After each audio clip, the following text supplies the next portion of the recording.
Today in the EU, the rise of three far-right groups in the European Parliament. Roma dovrebbe essere la capitale dell'Unione Europea e voglio portare questa rivendicazione. Par-delà leur soutien à une Europe des nations. Les Français ont plébiscité ce soir. Que amáis a vuestra patria, fachas! És hogyan rendezzük át az Európai Uniót. Itt az ideje. The European Parliament is the largest democratic institution in the world. It now features three far-right groups.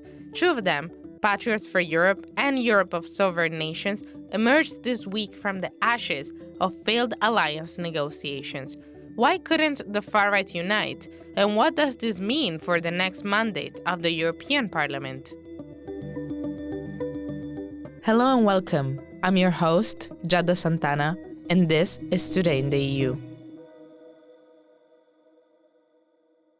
To break down how recent political shifts between Germany and Brussels have led to the most divided far-right in a decade, I'm joined in the studio by our Berlin correspondent, Kjeld Neubert.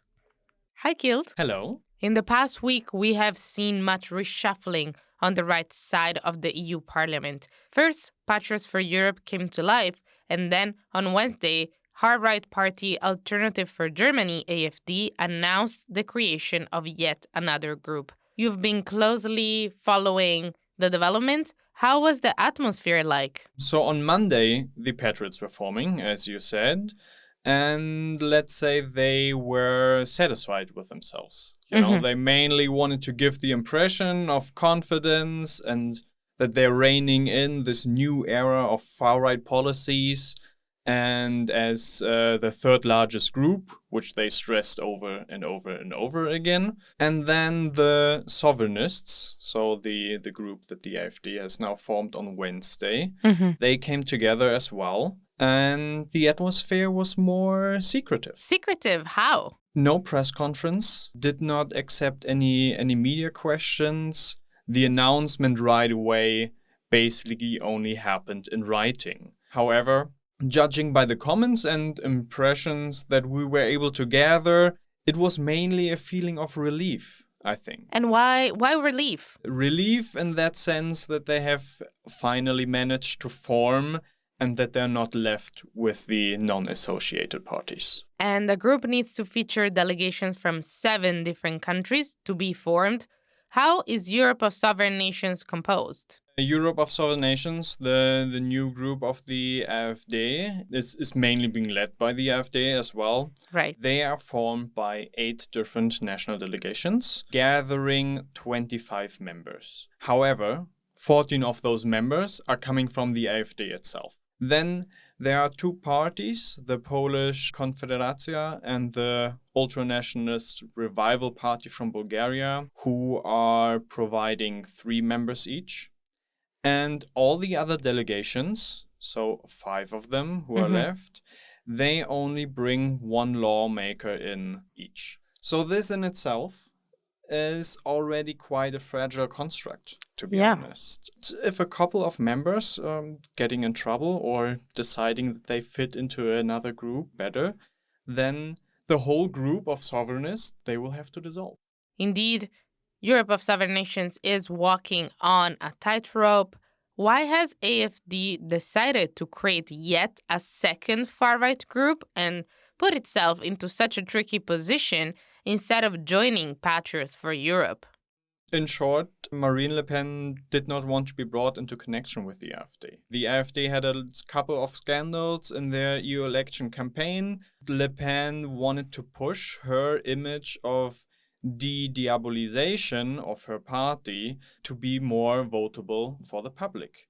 And the AfD, for her, was in the way of this image. And so, AfD scrambled to form an alliance. It succeeded in doing so, but internally the party faced significant struggles. What type of internal conflicts did they experience? In every party there are different factions, so to say, different interest groups. Most of the time they are divided between the ideologists and the more practical ones. This is a bit more difficult for the German AfD, as the party is still relatively young, and internal alliances, they're constantly shifting and forming anew. The main struggle, however, which this party experienced was the question whether they actually wanted to form a group on their own initiative in the first place. Mm-hmm. What they were torn on is whether to ally with these fringe parties of the European Parliament, some of which had more nationalistic viewpoints than the AfD itself. More nationalist than the AfD?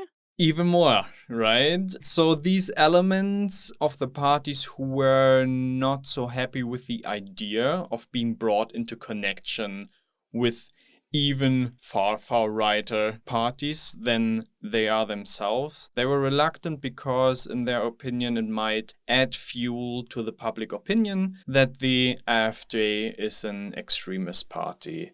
And are these the same parties that now we see as part of their new group? They actually postponed the constitution of this new group because the AfD decided to review a couple of these parties that they were planning on allying themselves with.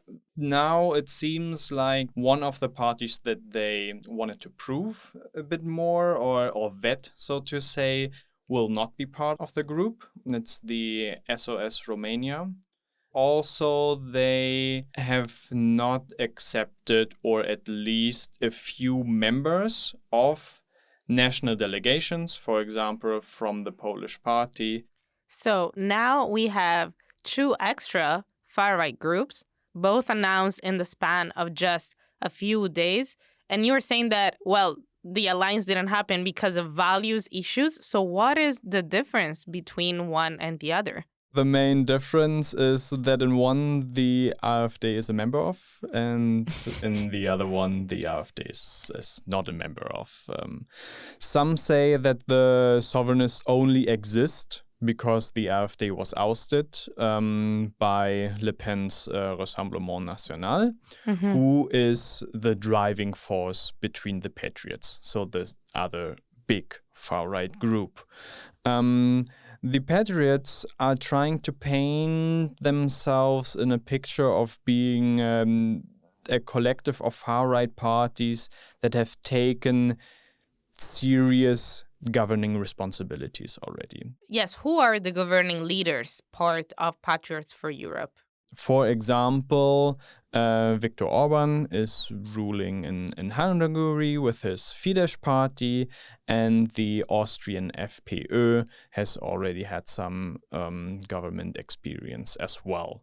But the truth is that a lot of people say that those two groups are very much alike, and both are against the decision-making power of Brussels, so to say, and they want to strengthen the power of individual member states. Mm-hmm.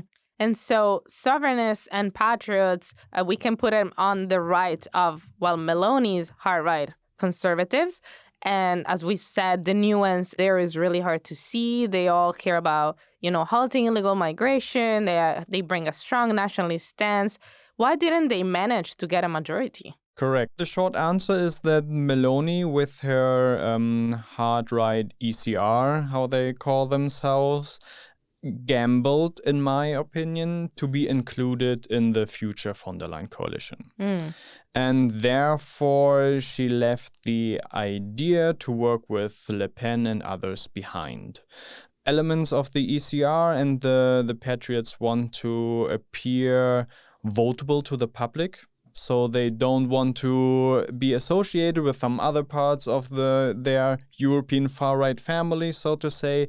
So a lot at the moment is about the public image and that they are the new center-right of the public opinion. In addition, the unexpected elections in France kind of buried the hopes that some of the strategy appearing votable to the public would have been left behind. It didn't happen because Le Pen needed to focus on the French elections. So therefore, the strategy of being votable was still upheld, and some parties were excluded from a big coalition. For the past 10 years, we've heard, well, the traditional far-right group in the European Parliament was the ID, even if under another name previously. What is left of it?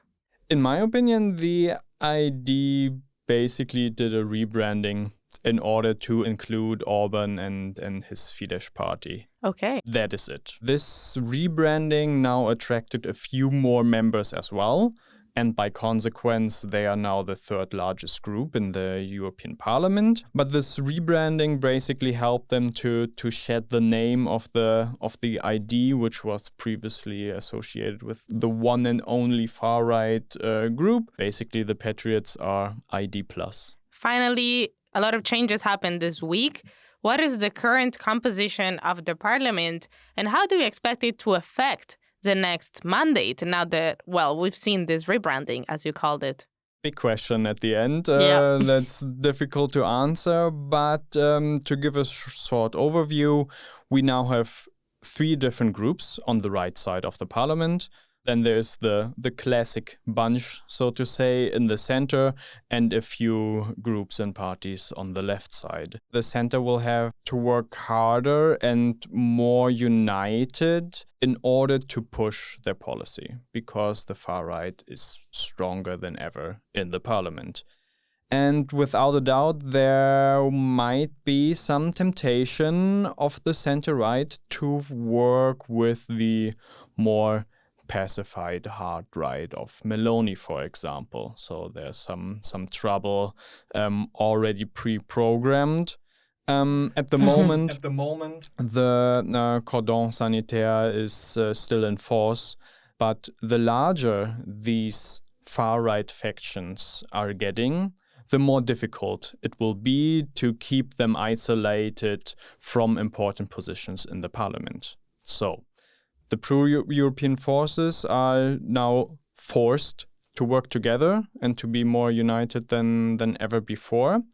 On the surface, this might seem as a good thing, right? It's nice to present one face and pulling on the same rope.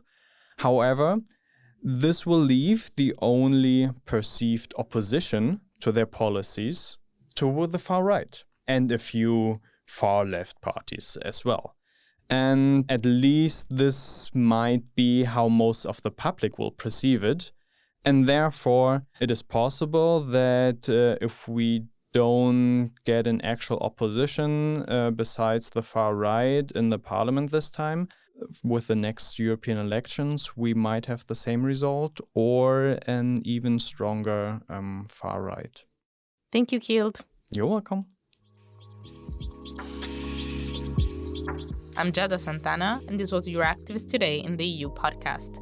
Visit Euractivist to stay on top of the latest news, sign up for our podcast newsletter, and if you haven't subscribed yet, you can find us on Spotify, Apple Podcasts, or wherever it is that you get your podcasts. Leave us a star review on Spotify, Apple Podcasts, or your favorite streaming platform. It will really help us spread the word about our work.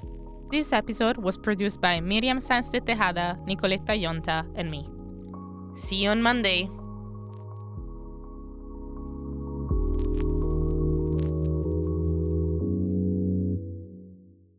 As part of our commitment to accuracy, inclusion, and transparency, Euractiv is part of the Trust Project.